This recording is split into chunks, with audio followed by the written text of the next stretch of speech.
All and welcome to LawWon Gaming. Today is another episode of Stellaris Combat Theory. For this episode, imagine the following situation. You're happily building your empire when suddenly war is declared. The enemy is charging in with missiles and bombers. What do? Should you try to convert some cruisers or battleships into fighter carriers? Can you get away with making some destroyer flak or point defense barges? Do you need both? Well, today we're going to answer that with an overview of endgame anti-air options. But before we do that, let's roll the intro. LawWon Gaming here to remind you of my 30 days of giveaway. That's right, for 30 days I'm giving out Steam gift cards. To qualify for a chance to get one, all you gotta do is like, comment, and subscribe. For more details, check out my announcement video in the description below. And without further ado, on with the show.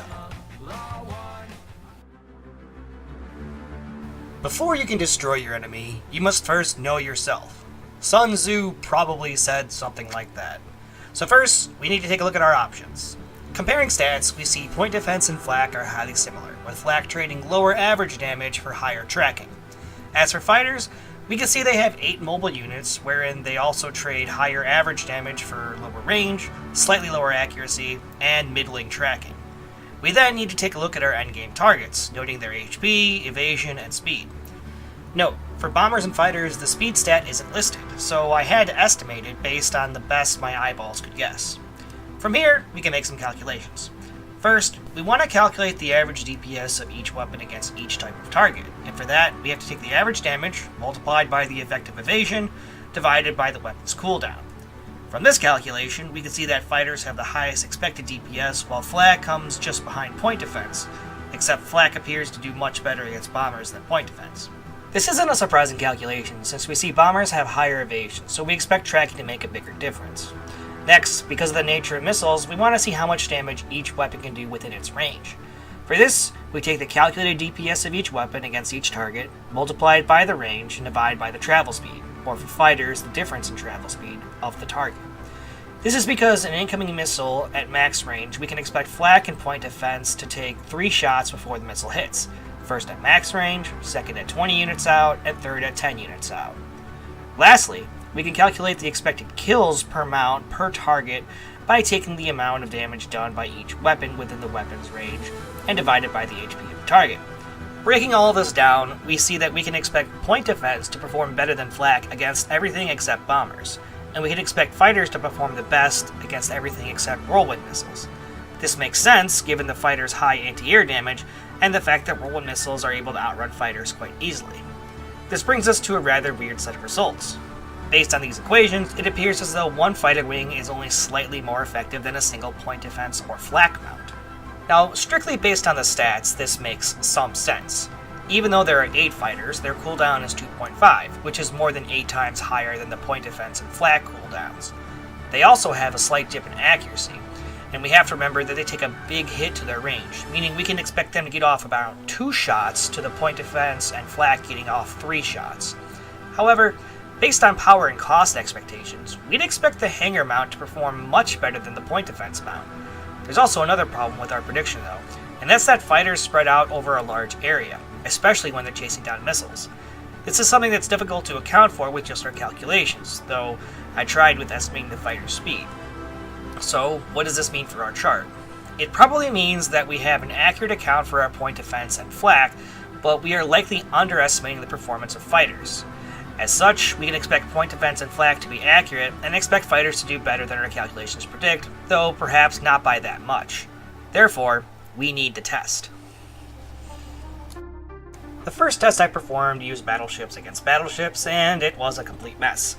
Essentially, the first test was designed with too many missiles and too little impact to see how each anti-air mount performed. I know this because when I doubled the PD mounts from 2 to 4, everything was still within a standard deviation of each other. So, we're going to ignore my first test, which I only mention now because I want to specify that it's really hard to fine-tune this sort of test when everything is predicted to perform almost equally. So we're going to move straight to the second test. Here, the ships were designed as you can see. The setup was that I'd have 10 anti-air ships fighting against 8 missile ships for a total of 10 times. The anti-air winner would be whichever fleet had the highest remaining HP. After performing the test, the results were as follows. One fighter wing performed the best with an average of 16.3 thousand remaining HP. 2-point defense performed second with an average of 15.7 thousand HP remaining, and 2 flak performed the worst with an average of 14,000 HP remaining.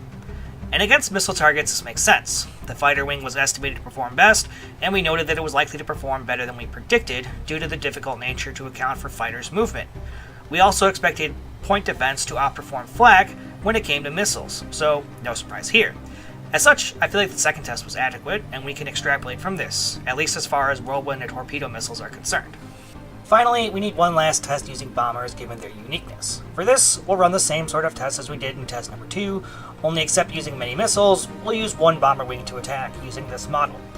Again, the anti-air winner is whoever wins with the highest average HP. The results were actually surprising. The 2 flak defenses consistently outperformed the fighter wing, and the fighter wing only just edged out the 2-point defense. This goes completely against our predictions, since we had fighters doing the most damage and able to track down bombers. But not only did the fighters do worse than the flak, the fighters had the most extreme variance, sometimes doing well, sometimes poorly, while the flak consistently won with the least amount of variance. So the results here are quite clear. Flak beats fighters when it comes to bombers, and point defense falls short to both, but comes surprisingly close to matching fighters. Okay, so that's a whole lot of information we just went over, so let's break it down bit by bit. First, based on our second test and calculations, with fighters, we estimate that 1 wing is better than 2-point defense or 2 flak, and is probably equal to around 2.5 or 3 of either in terms of general performance. Second, we've determined that point defense is better than flak at everything except bombers.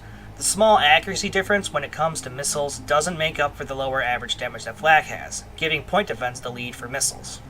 Third, while flak performs worse against missiles and torpedoes than point defense does, it is significantly better than point defense when it comes to bombers. So if you're facing a mix of missiles and bombers, flak is likely the best overall choice. Lastly, fighters are decent overall, but they really aren't worthwhile. Fighters can only be fitted to cruisers or battleships, and you're giving up a lot of firepower to do that. Not to mention making your anti-air a bigger target, since fleets kill battleships and cruisers first. You could instead get tremendous coverage by bringing in picket destroyers, being able to fit 3 flak or 3-point defense mounts on a cheap ship that'll stick around since they aren't as likely to get targeted. Most importantly, fighters come with a big cost in terms of minerals, power, and fleet strength, and you could easily replace them with picket ship defenses. In short, avoid fighters. And that's going to be all for today, folks. I hope you learned a lot because I feel like I sure did. And as always, if you think there's something I've overlooked, or if there's something else entirely you want me to check out, let me know in the comments below. Otherwise, I'll say so long for now, and I'll see you next time, Space Cowboys. Enjoy the video? Well, hey, you should consider subscribing, or maybe checking out some of these other videos, or hey, why don't you leave a like? It'll help the channel grow. Or you can leave me a comment, maybe give me an idea for another video. Anyway, I'll see you next time.